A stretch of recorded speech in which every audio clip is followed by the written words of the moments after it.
Well, good morning to everyone who's joining us. I'm Eva Sander. I'm country director for Accountability Lab Mexico. And with us is Leticia Jauregui, founder of CREA, Jimena Rodriguez, executive director of Mujer Digital, and Diego Muradas, CEO and co-founder of Sendala. So we're going to start the session by talking a bit about Oxigeno2030 or Oxigeno2030, which is an initiative that was born right when the pandemic started. I'm going to be sharing my screen just to give a little context on the why we founded this project or this initiative. This initiative was originally founded by Oxio, Sendala, and Accountability Lab. And other partners such as Leti and Jimena have joined us just to create a truly powerful platform for change. So a few months after the pandemic started, we were kind of all wondering where we should take our work next. We had big plans. I think Sendala had big plans. Oxio had big plans to launch their startups. And in Accountability Lab, we were wondering how we could change or maybe do some fine tuning on the current campaigns that we were about to launch. These campaigns included Integrity Icon and a couple of other social entrepreneurship incubators, amongst other things. But we were facing real challenges and challenges that we had never even thought about in a context that was very liquid. This liquid reality, such as Nauman calls it, it's really volatile. It's a context in which if you don't really plan ahead, then you can't work as expected. So on one hand, you have to be super flexible, and on the other hand, you have to really plan ahead to be able to not only to commit to certain outcomes, but also to be able to reach them. So basically the problem that we were facing, at least, well, here in Mexico, but really worldwide, was a series of social, political, and economic impacts that top experts believe to be extremely negative. Of course, back then, we didn't know how negative or how big these impacts were going to be. We thought that the sanitary crisis, the health crisis, was going to fade out eventually, and then then we could go slowly back to normal and really address these impacts and kind of talk about recovery. We thought that we would be talking about recovery in late June. And of course, well, it's now October, and some cities like in Mexico City, we're still in lockdown in certain ways. So when the sanitary crisis started to fade out, we thought that we were going to see the structural economic costs taking center stage. You know, hundreds of thousands of unemployed people. Right now, we're in the millions here in Mexico. Bankrupt businesses, both small, medium, and large. A huge economic recession, and what we would call like an incalculable loss of wealth. And this wealth was not only to be economic, but also educational. You know, we were going to have a major educational crisis. We were also going to see huge losses in things that we had already accomplished. For example, on bridging the digital divide. So specifically, what we're facing was misinformation. You know, fake news, this infodemic, and people not being able to get the information that they needed in a timely manner. There was information overload. There was a lack of communication or a breakdown in the communication in different communities that make a contagion a harsh reality. We're still looking here in Mexico at that problem. There's still people that believe that COVID does not exist, that it was just, you know, a product of the system that wanted to control them. So in that sense, we are still not able to really control the health crisis. Then we had no access to services. You know, very highly populated areas of the country were at risk, not only because of bad sanitation or not enough access to water, but also we were starting to see medical attention not being available just because the hospitals, of course, were in major overload. But also we were seeing more violence inside the home. So domestic violence at the beginning of the pandemic seemed to rise around 60%. And women calling, especially women calling for shelter, were not available to find it. Then we had loss of income, and this economic crisis and the lockdown meant less work time for underemployed or people who were part of the gig economy. Lower income areas were really fighting unemployment for certain occupations, and other occupations were high risk. And then people had to decide whether to risk their own health or have their income prevail. And then we had, of course, the extra money people needed to face the pandemic. They needed access to medicines. They needed private practitioners to take care of their health. They didn't want to go to the public hospitals. They were scared of doing so. They had to buy more food because they didn't know whether we didn't know whether the supermarkets were going to be open or not. So at the start, this loss of income was something that put an extra layer of stress into the population.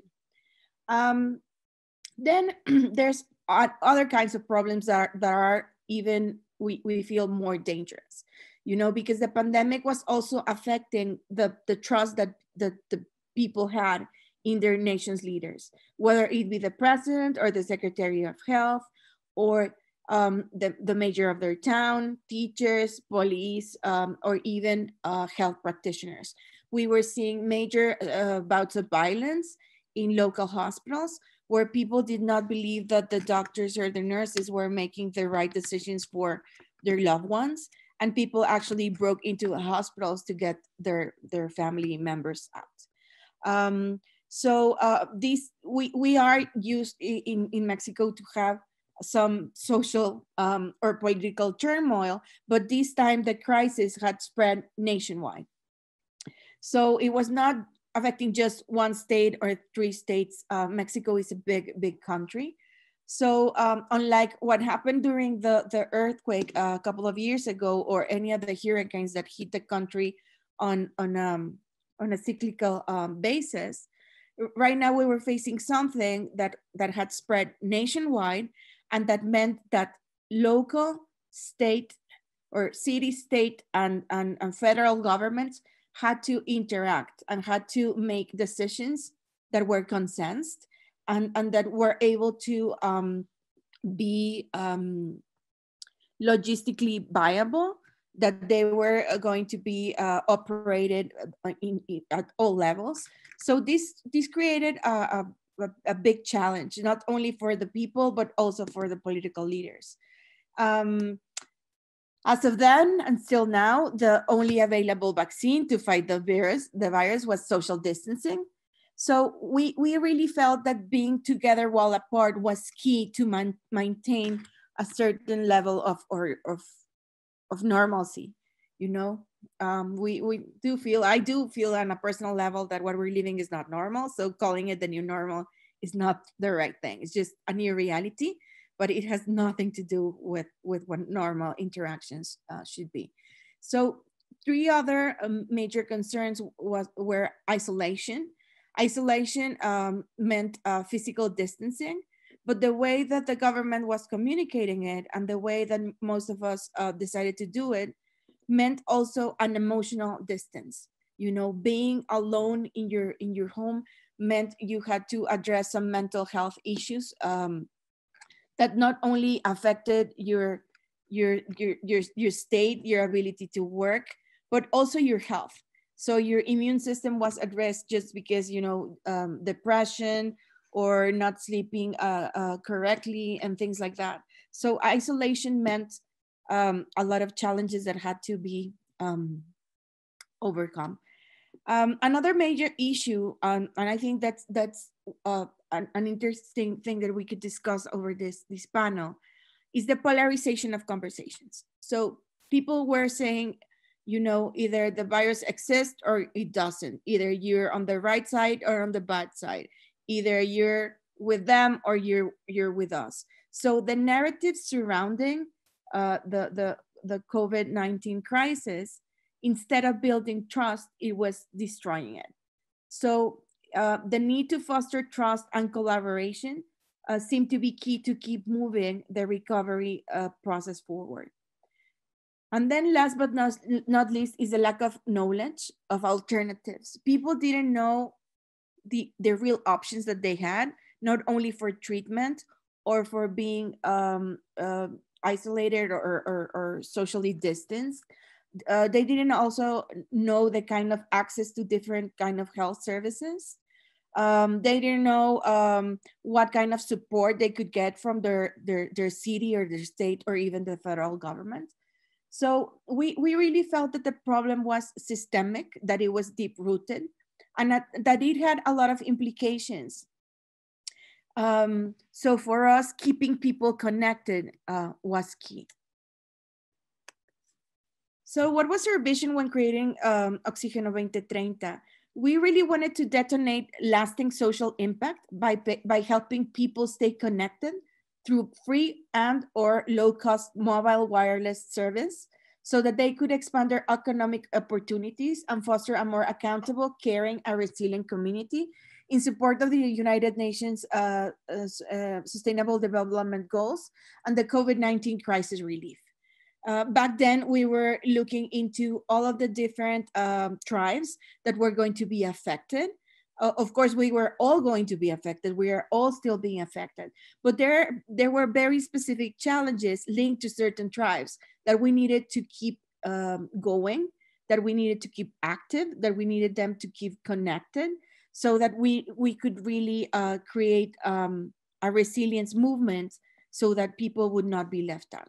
So staying connected in times of crisis meant that people would have not only access, but also education and information so that they could start thinking about their own devices, like their smartphones or tablets or computers, as economic and social empowerment tools and not just a mere form of communication. So that's what Oxigeno2030 is all about. Helping to empower people through the use of free or low-cost mobile data. And this could not have happened without the aid of Oxio and with the aid of Zendala, an accountability lab that really created a platform and a networking space in which we could help connect the right people to these free data plans and also to a network of experts that could allow them to understand how to make the best use of this connectivity. So basically that's a very brief description of our initiative. This initiative was launched a couple of months ago. We already have connected more than 10,000 people in different parts of the country and for different purposes. And right now we're in the middle of growing this user base with the help of sponsors and donors. It has been, I have to tell you, just to be frank, an uphill battle of making people understand the true value of staying connected. There are around 90 million smartphones in our country. So the digital divide has been breached more by mobile data and by smartphones than by other means. And facing the economic crisis meant that people had to choose because 70% of those 90 million, 80% of those 90 million smartphones are pay as you go. So if people have to choose between paying food, rent, medical services, and transportation, buying data would go down the list. So it was a real possibility that all that we had accomplished on getting those people connected could be lost in a matter of months. So this is where we stand right now. And now I'm going to let our our fellow guests talk a bit about themselves and their background, so you get to know them, and then we're going to be starting the conversation. So first up, I'm going to hand over the mic to Leticia. Thank you, Eva. It's such a pleasure to be here with you, with Diego, with Jimena, and to be able to talk about such an important issue for Mexico. I think connectivity has so many implications beyond many of the ones that you've talked about, if we think about it in terms of public health, public goods, but also individually, and in terms of social mobility for society in general. I've spent the last 15 years of my life working around financial resilience and financial health through different types of startups. And with CREA, we've been working with women entrepreneurs in marginalized areas of the country for the past 12 years, helping them acquire the right tools and resources they need to be able to create and grow successful businesses. Microenterprise in Mexico is one of the main sources of jobs and employment for most of the low-income population. It provides flexibility for women. It allows them to participate in the economic life of the country. And women that have micro and small businesses become kind of the silent motor of the economy of their local communities and become examples for their own daughters and their own sons in terms of how much they can aspire to incorporate themselves into the financial and economic sectors of Mexico. So I'm very happy to be here. I love the work that you're doing with Accountability Lab and Oxigeno. We're proud participants of Oxigeno and kind of bringing connectivity to women across the country. And I'm very excited to be here with Diego and Jimena as well. Thank you, Leti. Now I'm going to hand over the mic to Diego. Thank you, Eva. I'm also very happy to join this amazing panel with Leticia, Jimena, and you, Eva. And yeah, well, as you mentioned, when we started Oxigeno2030, we thought that this was going to be very difficult, and it's been even harder than we expected. So I believe that this is very, very important for our society, because I'm always thinking about resilience, not only financial resilience, but resilience in general. And I believe that resilience is something that we must build. We must have the right mindset, but we also need to have the right tools. And I think that connectivity it's one of the most important tools right now, because as you mentioned, with connectivity, we are able to face a lot of the problems that we have right now because of this pandemic. And it's very important for me to build something that it's good for society. Having positive impact, it's something that I'm always like seeking.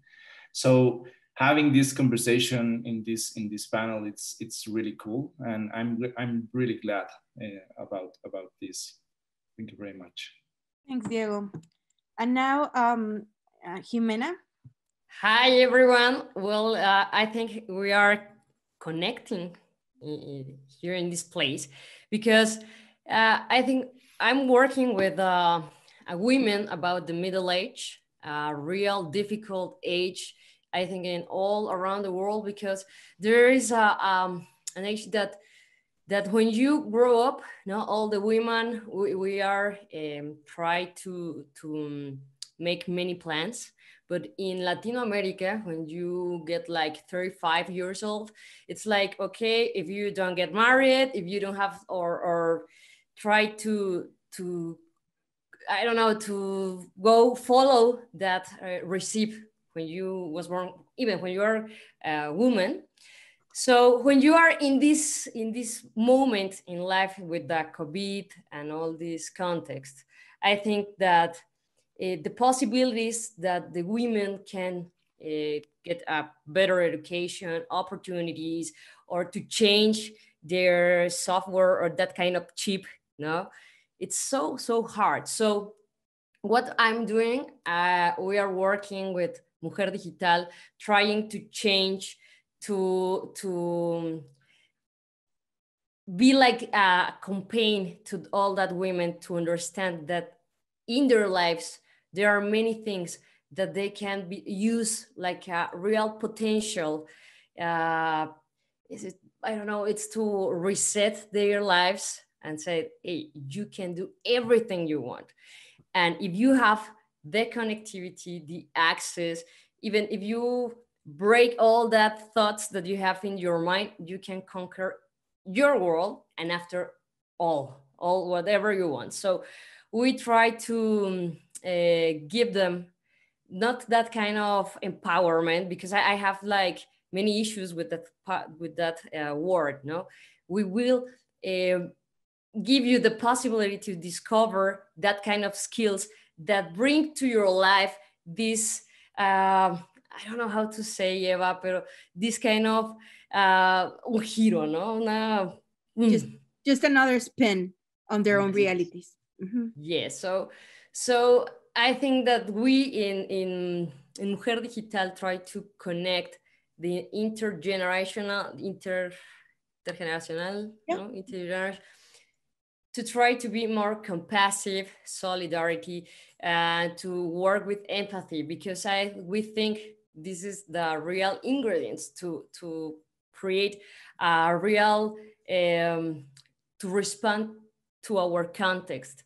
There is a new reality that need new and other points of view, and the women about 35, even 75 years old, they can really build another reality, but with a extra ingredient that it's the experience. So that's what we work. Well, it's amazing. I think that the three of you are great examples of people that go, you know, total misfits, people that go against what people say, you know, that the belief that things should be a certain way. And I think the three of you have totally broken the mold. You know, when Leticia started her project and she said, I'm going to be making entrepreneurs out of women who have never gone to school, who are from indigenous communities, everybody told her she was nuts. She was completely crazy, but she has proven everyone wrong. And I think she has even proven that the goals that she put up upon herself were small compared to what she has already done. Same thing happened with Diego when he started talking about freemium health insurance. People told him that it was not possible, and he has made it possible.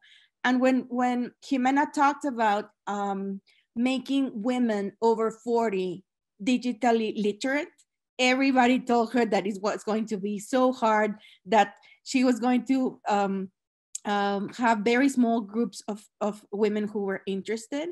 And now she has hundreds of women that have already gone through her programs, and that have created, like she said, a new reality for herself. And well, taking a bit of what Jimena just shared, I want to put in table or a question for the three of you. So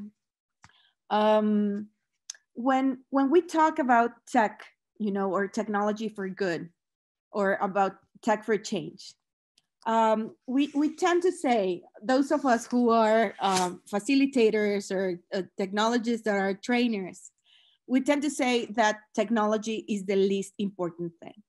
You know, when talking about tech for change, technology is the least important thing, is what you actually do with technology. And if we put the technological part aside, Jimena has just stated, you know, that compassion, empathy, and solidarity are three ingredients that can really change the way that we're connecting.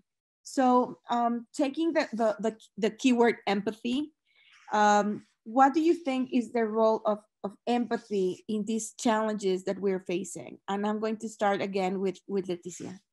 Thank you, Eva. And I agree that technology essentially is the facilitator, right? And it's a tool that essentially facilitates this connection or this acquisition of different types of goods and services, or allows people to bridge the gap between opportunities that they may not have access to in their local reality, but through connectivity they're able to access, and through that technology they're able to access.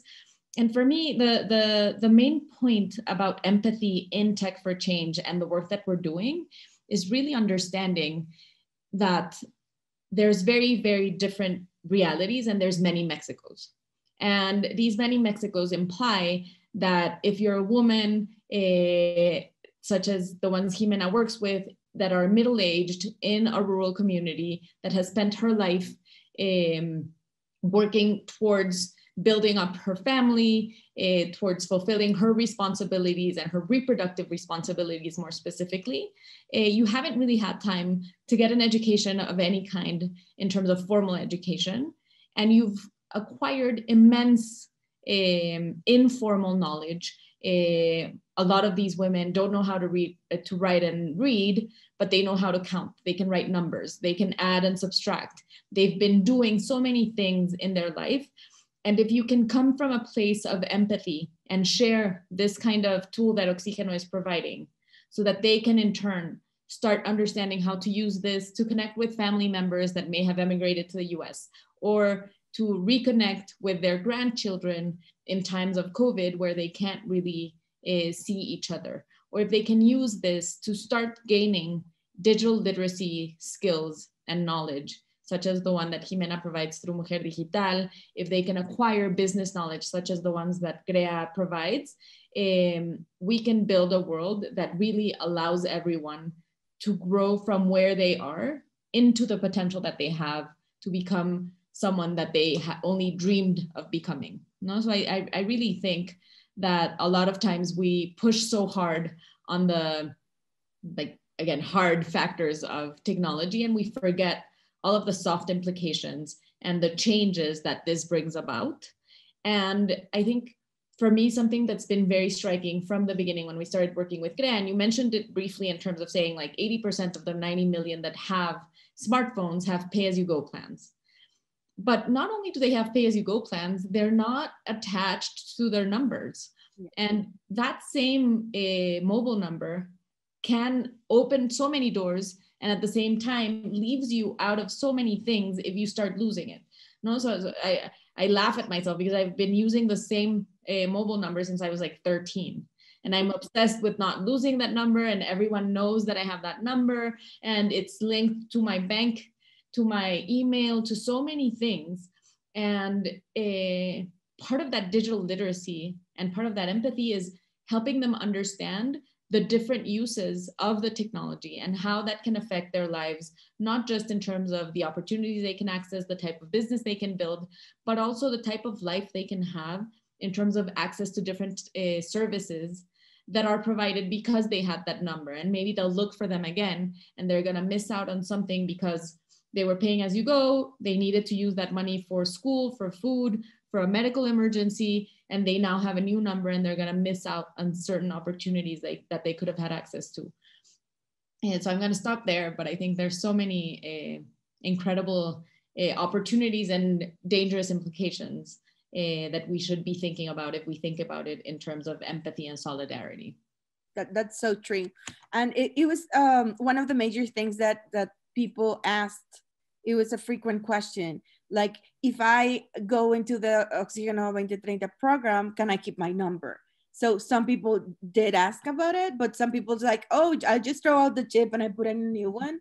So that's true, you know, realizing what other people know and don't know. It's sometimes so hard because we tend to think that everybody knows what we do. So sometimes understanding privilege, it's hard because you're so used to living a certain way. And we did face some challenges about thinking, you know, that just because someone had an amazing phone, they knew how to use it. Because as we move forward, trying to understand the different niches that we needed to tend to, we said, well, you know, these people have really new phones. They are super, super powerful, but then they don't have enough data to really take advantage of the power of the actual device. But also, I don't know, talking with Monica Durham from Here Color, she said, you know, Eva, a smartphone is already enabled to help people that are hearing and visually impaired. You don't need to install anything new. It's already in there. But not even people like me that are super, super tech savvy understand that potential. So sometimes also, you know, understanding that not everybody knows the same, and that not because you're tech savvy, you know enough to be able to turn your smartphone into an empowerment device. So now, Diego, what do you think about empathy and its role on what we're living and technology? Well, I think that empathy is important in every aspect of our life, because if we are not empathetic with what other people are living, it's very complicated to build relationships, not only but with our closest friends and family. So I agree with Leticia here in Mexico, and I think that in Latin America and emerging markets, it's very important to understand that even in a small place like Ciudad de Mexico, you have so many realities. And it's very important because when you are building a solution, you must take into account everyone. Because, I mean, for example, in our case in Sendala, when we understood that even when you have insurance, because in Mexico, for example, when you talk about health insurance, almost no one has health insurance. Only 6% of the population has health insurance. And the problem is that only 60% of Mexicans have access to public health. So we have 40% that do not have access to public health and do not have access to private health because they don't have like insurance so that they can pay. So when we understood that even when you have insurance, you are at risk, because if someone close to you do not have an insurance and have a medical emergency, and they will ask for help in that case for you, so you will have maybe to use your savings to help your friend or your family member. We understood that, I mean, you have to be very empathetic, because if you don't build something like taking everyone into account, it's very complicated. And that's why we built the freemium model. That's why we created Oxigeno2030, because we also believe, as mentioned, as Leticia mentioned, that connectivity it's very important, because your mobile number it's attached to almost everything important in your life, like your saving accounts. It can help you even to be very productive, and you can sell via WhatsApp, you can sell via Facebook, etc.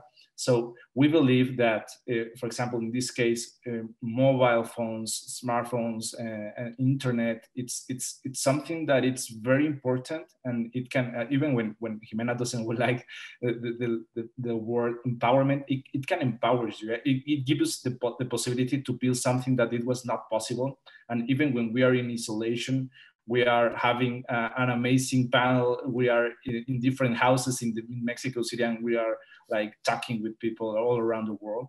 And this is what the connectivity gives us, a lot of possibilities, and empathy. It's really important when you are building a solution. This is good that you mentioned, you know, the access to health, because as more governments start using telemedicine or e-health strategies to contain, you know, the contagion, to really tackle people or not going to the hospitals and overflowing them if they were not in a critical stage, because of course we didn't have enough beds to take care of everyone. Do you think, Diego, that being disconnected puts people not only in a disadvantage but in danger? Yeah, totally. Because, well, for example, when pandemic started, like the government moved here in Mexico City, moved really fast, and they released a service where it was able for you to send via SMS like the symptoms you have, and to identify if this was like probable to have a coronavirus or not. So, and it was very important, because what they were doing is like, don't go to hospital only in the case that it's probable that you will have coronavirus. And this was like a tool they built to keep people safe in this situation. And it was through an SMS. So yeah, I believe that it's now more than ever, technology keeps us safe, because it gives us the possibility to be like close to our family, close to our friends, close to the medical services, even when they are like basic medical services, it gives us the possibility to have these services, but at the distance that it's very important right now. So yeah, I believe it's something that it's right now keeps us safe, and it's, if you don't have this connectivity, you have more risk than everyone else. So in a way, being disconnected broadens, you know,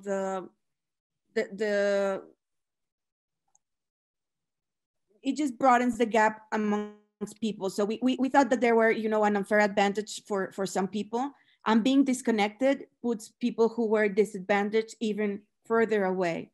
So this is a big thing. I think that COVID for everyone has given us the opportunity to realize where we stand, what we have yet to accomplish. And when you feel part of the most privileged group, you have a responsibility in you to put your hand out and just make people move forward, you know.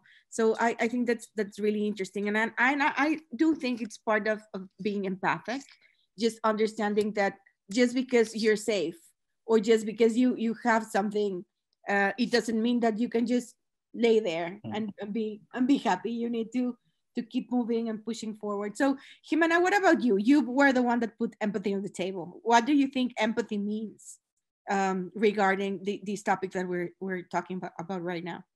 I think is, you know, I talk about empathy because there is a gender gap, but there is a generation gap.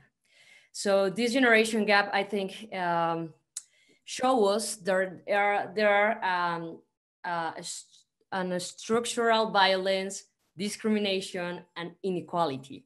We are living on sympathy. I think everybody wants to live, and I listen Leti, Diego, we have this identity. I got my mail, I get that number, I have like many me's in very platforms.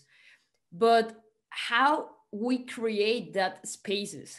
No, the internet, it's a human right. There is a space, cyberspace, or I don't know how to say, but women, I think we have this opportunity to create, to be a prosumers, to produce information, to create information, to make our voice, to create a voice. But we are not all the women.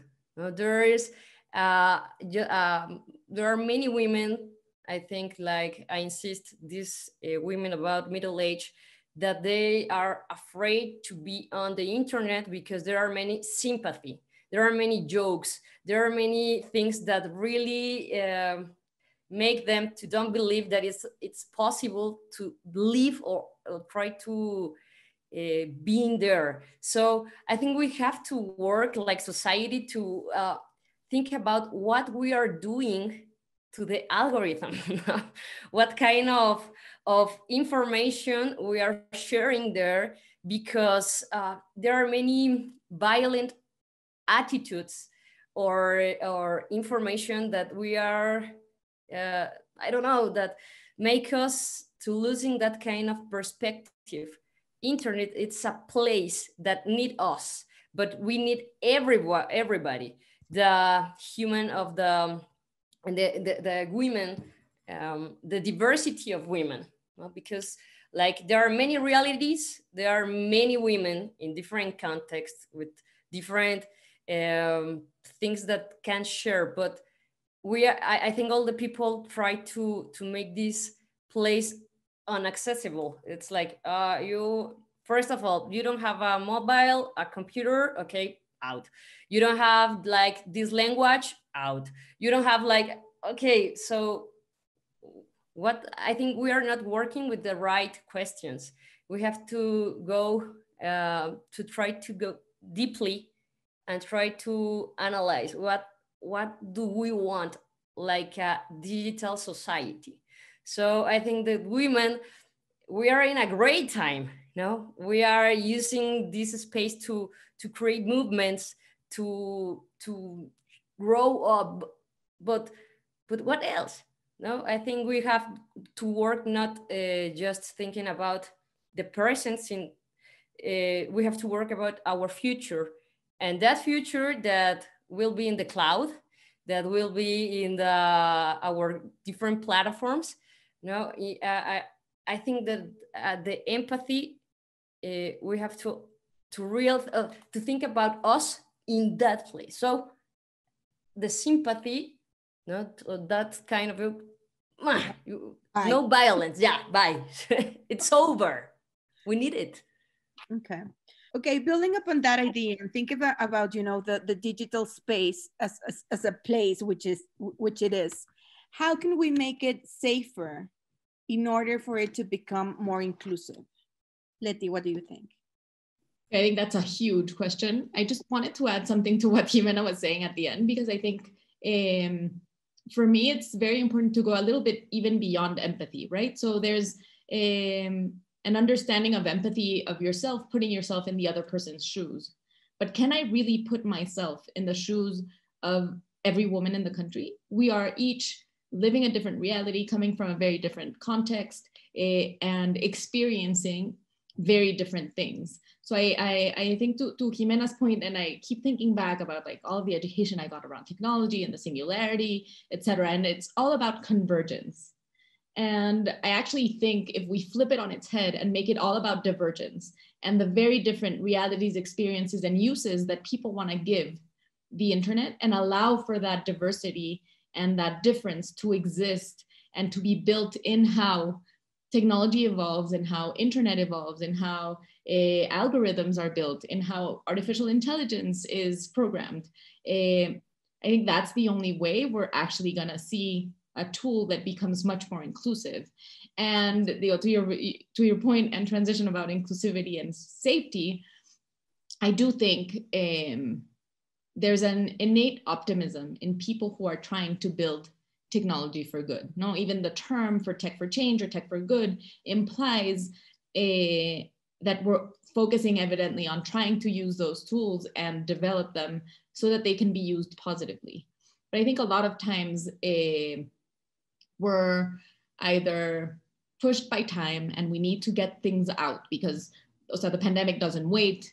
This ideal of a massive digital transformation because of COVID has brought about incredible changes. And yes, it has accelerated and helped people leapfrog from a non-digital to a now somewhat digital or very digital reality. But in that pressure for time, in that pressure for positive change, in that pressure for transforming for good, we a lot of times miss out on the blind spots and all of the spaces where that same thing can be used for very bad purposes.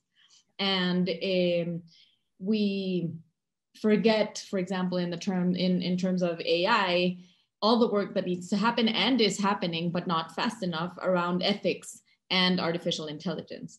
Or if we think about the use of social media, like the different uses for very harmful things in society. And the tip of the iceberg is what Jimena was mentioning about, I don't know, the aunt jokes, no? And how women that are a certain age only send memes and use internet to like spam their children and their nieces and nephews. And if you think about it abstractly, yes, it's funny. If you start thinking about the implications that can have on not just self-esteem, but also actually the safety of that person in using that tool. If you think about the very different uses that decentralized networks have been used for, so it can either be for incredibly positive, like banking the unbanked purposes, or it can be used for very negative things. So I don't think it's an easy question. I don't think there's like a silver bullet type of answer of how we can keep the internet safe and inclusive, but I think it has to be daily work. It has to be something that's built into everything that we think about in terms of the use of internet. If I think about the work that we do with the women of CREA, the workshop that they like the least when we talk about digital tools for their businesses is the safety one. They're like, oh, whatever. Yeah, I know the password, the security. I want to write it down on my notebook. And like we tried to explain, like, would you leave your keys like on the lock to your store when you leave? Like, do you just leave them there so that anyone can come in? It's exactly the same. Your password is that door into all of your accounts, into all of these spaces that you're using. But that disconnect between what happens in a digital world and what happens in real life is huge.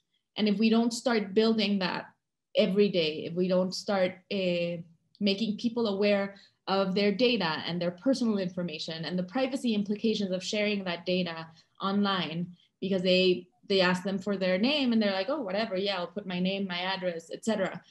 But so how can we expect for the internet to do great things and open up opportunities if there's this whole other dark side that we're not surfacing, that we're not working around, and that we're not being very, very, very proactive in kind of combating? So I think it's a non-answer to your question, but I think the way to address it is to work every day to try and fight against it, and to at least ask the right questions, or ask as many questions as you can about, okay, this has this incredible side of it. What are the negative possibilities?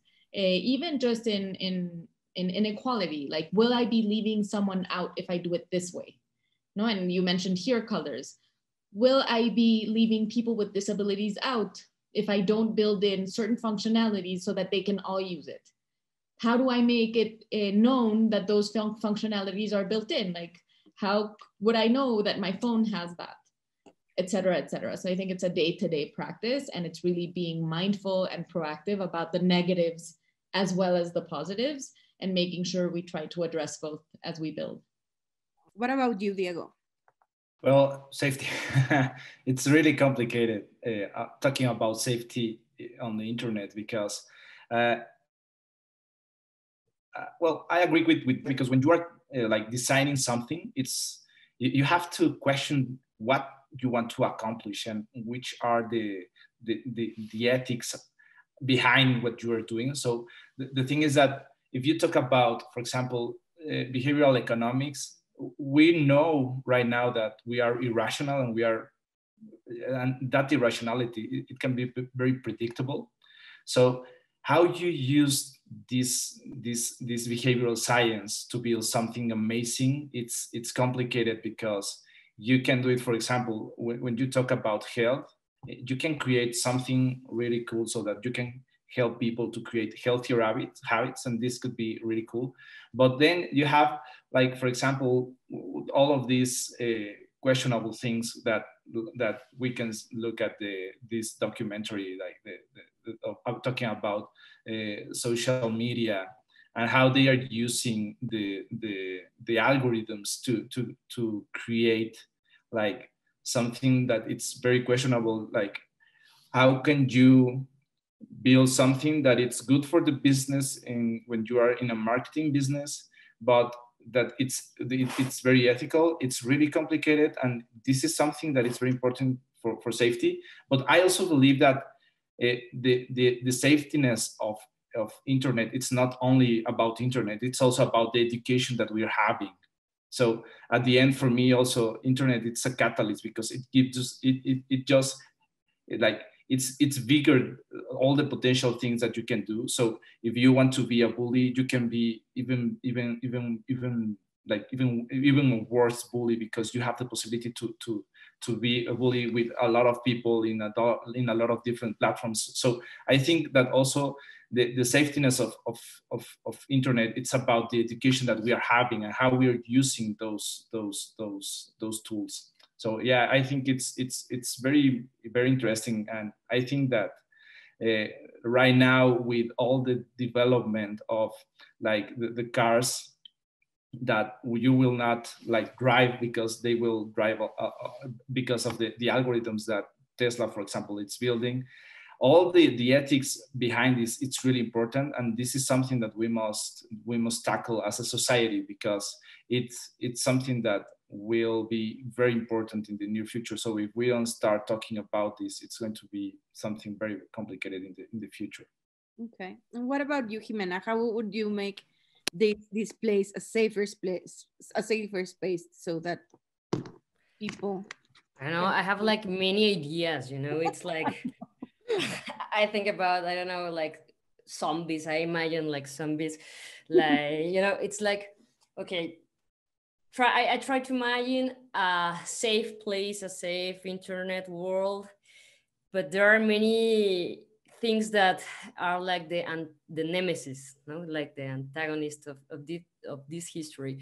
Diego said about the education that I think we need to create like a basic digital basket. No, take your cell phone, take your computer, and then I don't know, you have like this voice like Siri, Alexa, no, of the voice of your conscience that can work and stay with you step by step to tell you what are the good practices to live and to take another life in a digital place. Because uh, I don't know, I have like, okay, safety and inclusion. Okay, I have my basket, I have that voice that tell me, Jimena, stay here. Jimena, don't write to your, I don't know, at 3 a.m. Jimena, it could be so good, but I don't know if in a future can exist, because I think our cell phones know us more than even us. You know, it's like it's 6 a.m. and there are your horoscope. I don't know how to say that. Horoscope. Horoscope, and there are many things. So, what about if we cross to this concept, the solidarity? No, how can I be safe? How can I talk about inclusion if I don't want to or don't want to see, or it's hard for me to connect with the other that even it's in front of my house? No, I really connect in the, I don't know, in the games with many people around the world. I can play, I can talk, but I think it starts with basics. It starts with, okay, what I do in my day, my routine, about my digital life, what I try. I think if we include to our lives this, if I learned something, if I help someone, if I try to build, it start with me, a good place, a great information, etc. I think we can see a real change. You know, That's true. the technology is just like an extension of our thoughts, of our human beings. So I think there is many answers for that question. But about talk about safety and inclusion, I think the first question is, hey Jimena, hey Leti, hey Eva, hey Diego, what are you doing right now to get that plus to all the technology?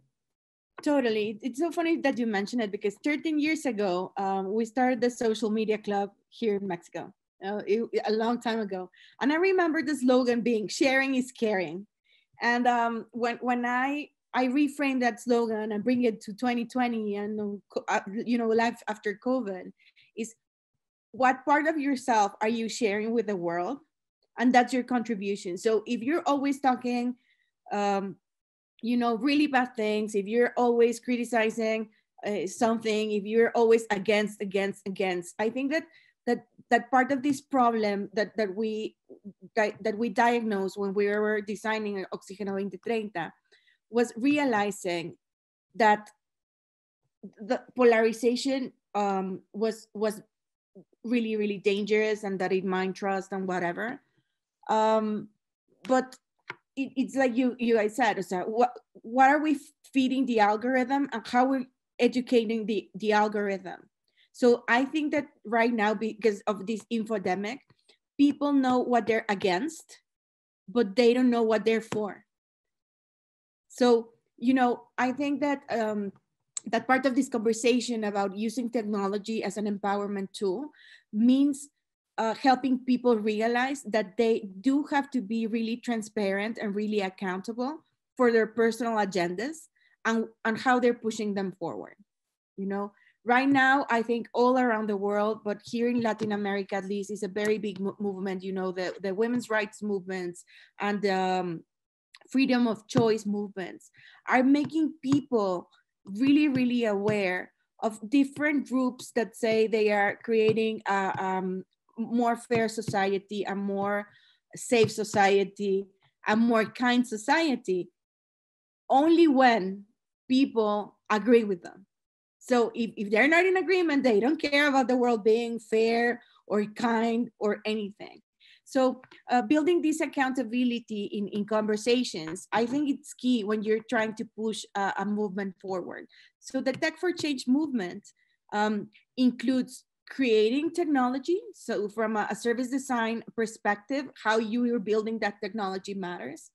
And then from a UX standpoint, how are we creating these user experiences and how we're making them more open and more accessible to the people so that we can have more diversity and thus a fairer environment or a safer environment. But there's also the conversational part of it. And I think this is something that a lot of academics and researchers have been studying, how conversations detonate change, because it's not only right now the social era, but also the conversational era. So in that sense, what would you think, Leti, that should be on top of every digital activist agenda if they do want to create a better world? So you have very, very important questions this morning or afternoon for some people listening to us. Thank you, Eva. I want to start that point by thinking about kind of the overlapping conversations that we've been seeing recently, online, because I think you talk about polarization, and if we think about it in the context of COVID, there's many reasons to polarize. So there's very divergent speeches from governments at different levels. In the case of Mexico, for example, so the federal government is saying something different than the local governments that are saying something different than the World Health Organization. So there's very contrasting bits of information. And so we can all decide which one we want to grasp onto and defend and kind of polarize against the other ones that are not aligning with what we think is happening. I think if particularly because of Mexico's geographic position, when the Black Lives Matter movement kind of overlapped on top of COVID and what was happening during the summer or the past month of June and July, in Mexico, we started seeing conversations about inequality and racism and the fact that if you have darker skin, you have less opportunities and you're going to have systematic barriers in addition to gender, in addition to intergenerational barriers. So we also have racial or skin tone barriers. And that again generated a lot of polarization and people saying, no, like everything's fine, we're not racist. Other people like showing evidence, and there's ample evidence that we are a very racist society and that there's very important problems in there. And then if we add on to that, the huge tragedy of feminicides in Mexico and gender violence and the systematic oppression of certain groups and minorities in the country. So like if we start thinking about it, all of these conversations that happen offline and that happen in more traditional quote unquote media are becoming exacerbated online. And Diego was talking about this like amplifying effect. So all of these conversations become louder, become more polarized. You use the anonymity that you can have online to push very different types of aggression that you would do in a kind of in the real world, because you wouldn't dare say that maybe in front of your peers, but you can say it online because they don't know it's you, because you may be using an avatar or a nickname or something that can allow you to really push forth certain things.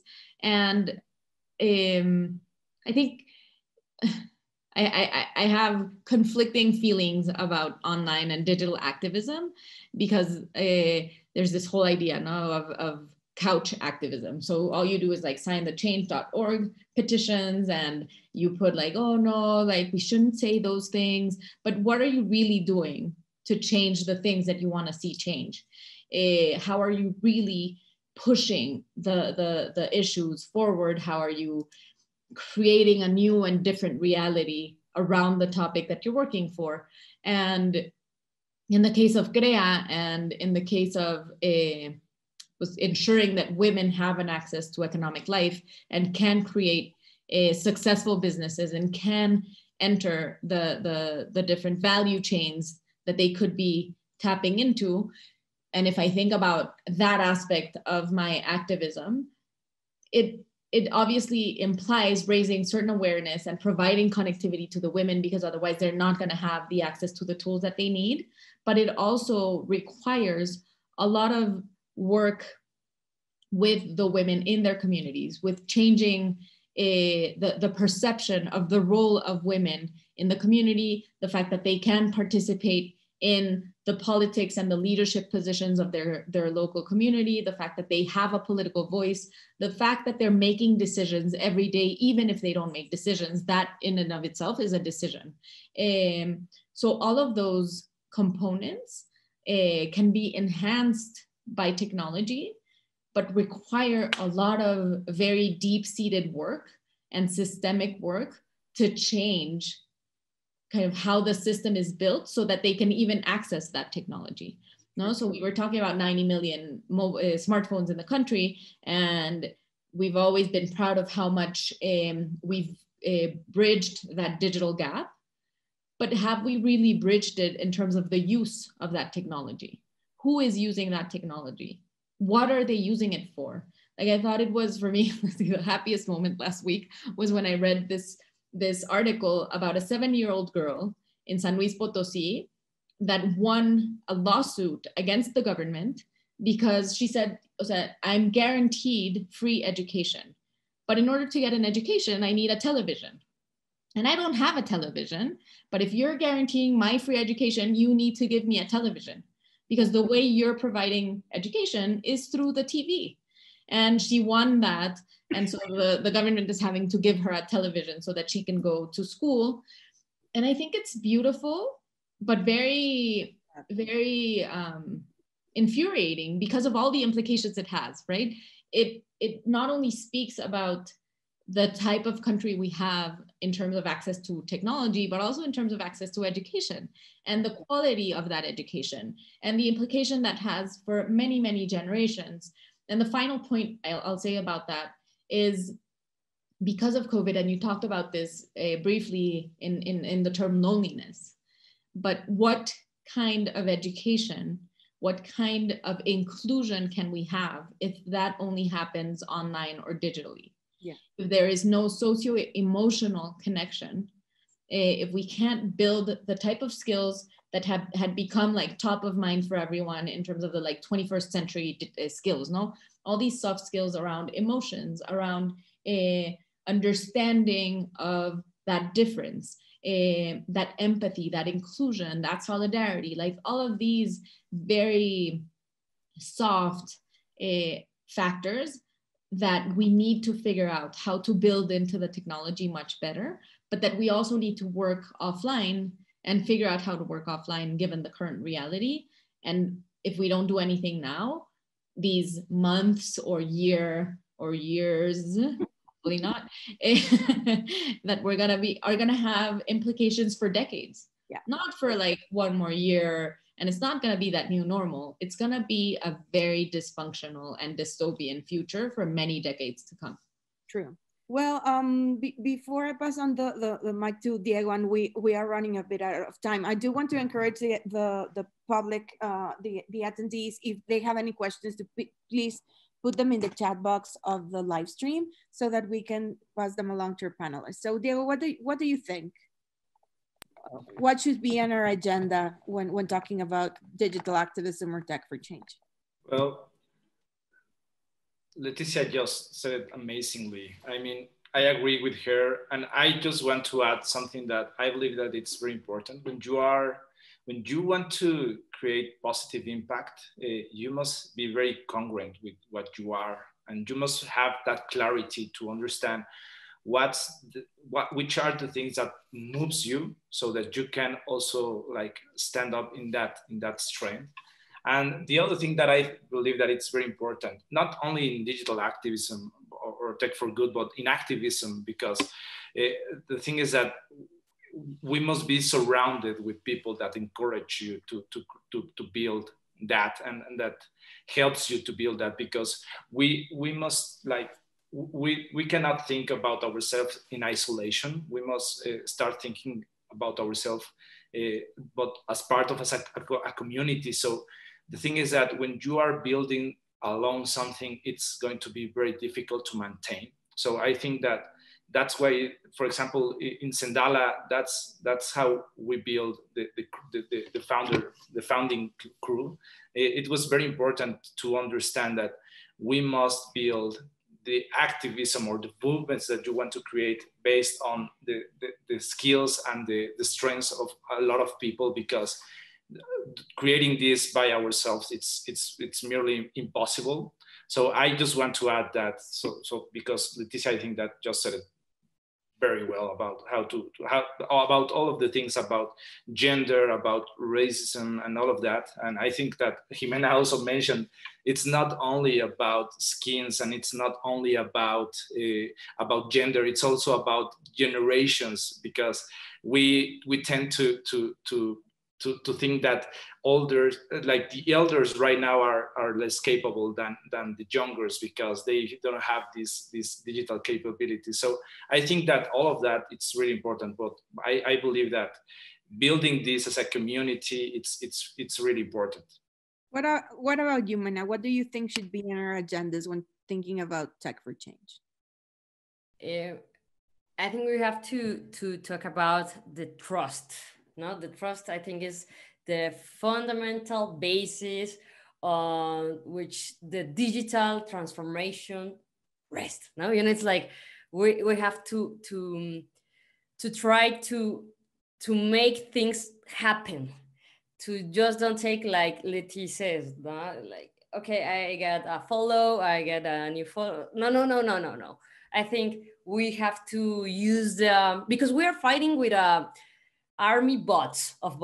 No, we are fighting with the algorithm. We are fighting, and I said fighting, not in all that kind of sense. No, I think we have to, okay, the trust, we have to build community, to work in innovation, like understanding the innovation like the collective intelligence.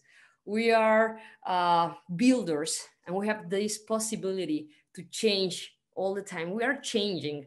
COVID give us this kind of present, to real.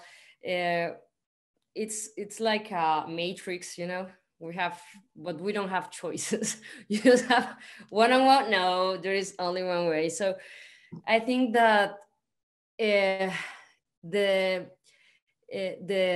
conversation,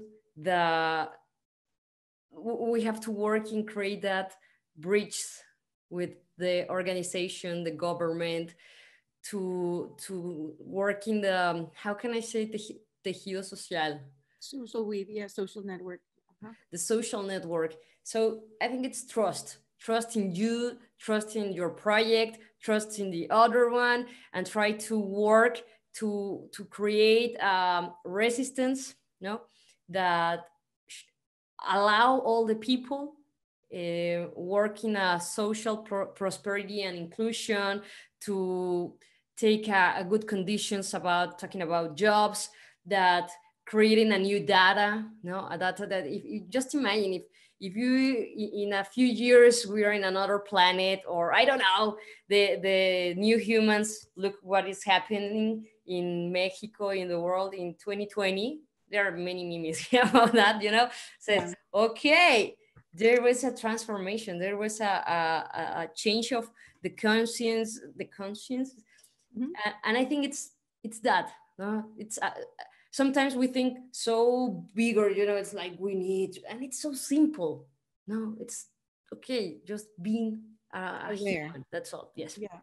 Okay, so awareness and consciousness seem to be something of a recurring theme, being conscious of what we're living through, being aware of what's happening. But then when we move into this digital arena, and we we're striving to build those bridges that you're talking about, Jimena. You know, building bridges amongst who? And I think, you know, the event that we're in right now, the C20 summit, you know, it's the biggest in G20's history. You know, it's the biggest gathering of activists, NGOs, change makers, social entrepreneurs, and whatnot. We are all living through a forced digital transformation. And even those of us that are like the early adopters are suffering through this accelerated change. So just to start wrapping up,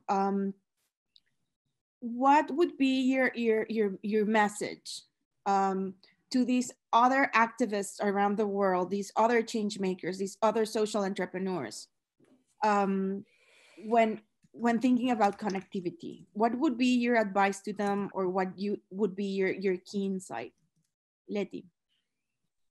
I think we, as social change makers, we need to think about the implications of that connectivity, right? And the causality of what will be the end result if we have that connectivity. So in my case, like I've done a lot of work around the link between financial inclusion and financial health and social mobility. And one of the key factors of being able to access financial services in today's world is through connectivity. If women don't have access to connectivity, they won't have access to a bank account. They won't have access to credit. They won't be able to save for their retirement. They won't be able to build up capital they need to build a company. So for example, in my case, the way I think about the importance of connectivity is for the women to be able to access a set of basic services that they need in order to become better and more successful entrepreneurs, and for them to be able to start closing that inequality gap, to start eradicating poverty for themselves, their families, and their communities. So there's this whole kind of chain of things that start happening once you kind of detonate and have that first spark of connectivity, right? And what I would urge social entrepreneurs to think about is, how can that connectivity and that technology facilitate the work they're doing, and what is it gonna take for that spark to really change and affect that theory of change that they have? How are they gonna make that a reality? What about you, Diego? I believe that connectivity gives us the possibility as social makers and social movers to create something that can change the life of a lot of people, because you have the possibility to get into contact with with all the people around the world. So what I think is that to think about this, because you don't have, you can like, you can jump a lot of the barriers that we have in the past, and you just have to believe that if you build something that is valuable, that it will help the society. You have to build it, and you have to be very conscious about the possibility that you are creating, and just think that you can change the life of every single person that has a smartphone. So connectivity, it's going to be very important. It's very important that we help also the society to connect all the people and build around that. What about you, Jimena? So easy. Be patient. That's yes, because this way it's hard. Sometimes it's you have many jobs, but the connectivity is something that you can build, that you can share, and it's there. Just you have to put your talent, put your knowledge, put your experience life to service to each other. So I think when you connect, how Steve Jobs said, all that dots, maybe you can make something that even you didn't know that you could make. So just be patient. I go for this same way, like, okay, Sandala, there you go. This kind of same way, and everything that you dream, it comes true. But how Letty says, there are many. We have to make a map, to take this big picture. What do I want? What do I have? What do I need? And what do I would we no? how to say, con quién puedo conectar. You have to take these stakeholders, no? It's like, that's all. Great. Well, it has been an amazing conversation. I know that I posed some big questions, and some of them, it's hard to find the answer. There's so many answers to them. But I do want to finish this session. We don't have any questions as of yet. We want to finish this session talking about, oh, we just got one. What role can the civil society members play to ensure that increase in internet penetrate and quality of service by internet service providers, and also make service affordable to the people? And if Diego wants to jump in. Sure. Well, I think that it's the responsibility of all of us, because if we, like, for example, in Mexico, it happened something that I was not expecting, that instead of like moving the classes for the children to the internet, they move it to a TV where there's no possibility to interact with the teachers. So that was like really strange. The reality here in Mexico is that even when we have like 90 million smartphones, a lot of people do not have still, they do not have access to internet. So I think that it's the responsibility of all of us. And the thing is that you have two options. You can just sit there and just like Leticia Jauregui said, like you just like follow on and just sign all the initiatives that there are out there, or you can create your own solution and build that solution. And that's what, for example, that's what we built with Oxigeno2030. And it was, for us, it was like something important, because for us, from the point of view of Sendala, it was like, okay, if people do not have access to internet, they don't have the possibility to access to our services. So it's really important. But we also thought that, okay, this is not only about Sendala. So people, it's going to be isolated. So if they don't have internet, they will not be, they will be isolated from all of the closest friends and family, and it's going to be even harder. And then you will not have the possibility to have access to your bank services and to a lot of different things. So we found a solution that it was possible to build. So I think that one of our responsibilities is to find solutions when we are looking at a problem, and we must be very creative. That's why also I was mentioning that it's not to think about the solution in isolation. That's why we are partnering with Oxio, we are partnering with Accountability Lab, and the thing is that we must find the solutions, because in Mexico, for example, for other generations, that they have been like waiting to the government to solve a lot of the problems, and right now we are solving these problems. Like for example, if you don't have access to public health, well, right now you have the possibility with it, and it's very affordable to have access to telemedicine. So that's why we're building telemedicine platforms, and that's why we're building a freemium model in health insurance, because it's possible to build that. And the thing is that if we start like looking at the problems on how to find a solution to that problem, it's going to be very different. And I think it's our responsibility. Yeah, and I'll take a shot at that question too. For me, it was shocking and it was pretty sad realizing that, again, it's the very young entrepreneurs, it's the startups providing a solution that the big telcos could have come in and said, okay, we know that there's this problem and we're going to lower our rates for this time period or whatever. They did throw in a couple of marketing things saying, if you buy this much, we'll give you half of it for free or something. But it was just a promotional strategy. It was not a strategy focused on providing a resilience tool for the most vulnerable people in Mexico that would not only help those people, but actually help small, medium, and huge businesses as well. When we're living through this forced digitalization, many businesses face the reality of having to find or to accept digital payments.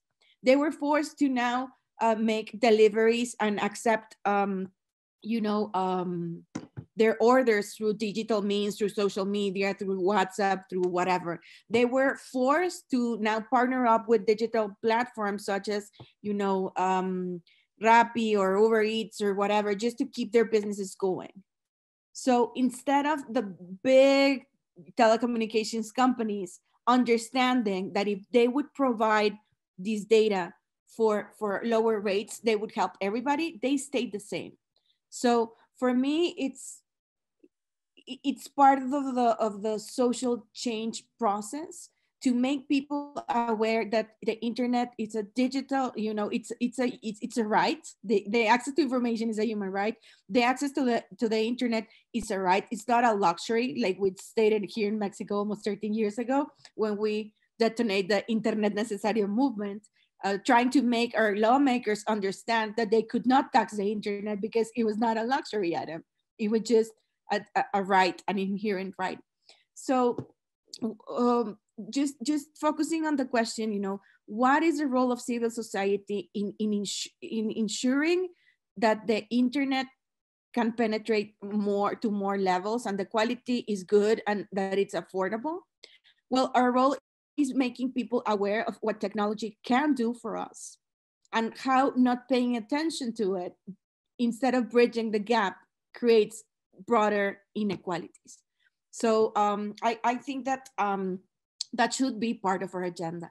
And just to wrap things up, well, I want to thank all of my colleagues and dear friends and partners in crime, Leticia, Jimena, and Diego, for waking up at 5 in the morning and being ready at 6 so that we could talk to all of you guys. And I want to be thankful too for Blair Glencore's for pushing us to create this panel and for opening up these spaces for us and all of the C20 Summit team. To our technical moderators, thank you as well. Kalisa, thank you for helping up. And we just want to say that you guys stay safe, stay accountable, keep moving forward, keep pushing for change. And let's connect. You can find all of us in LinkedIn. So if you want to keep the conversation going, please do so through there. I don't know if anybody wants to add anything else, but we're about to wrap up the live stream. I just want to say that everyone should listen to our Sensei Jimena's advice to trust and be patient, because I think that's the only way we're going to be able to really affect the change we want to see. Totally. Bueno, that's it for now. So thank all of you guys for being here, for connecting. Thank you for the people that sent comments through the chat box. And thank you. There's a final comment here from Mario Guillon saying, we'll think and act from our own reality. That is true all around the world. Only when we realize that we can truly be empathetic would lead to real inclusion. So thanks for your comments. Thanks for your questions. And well, see you next time. Thank you.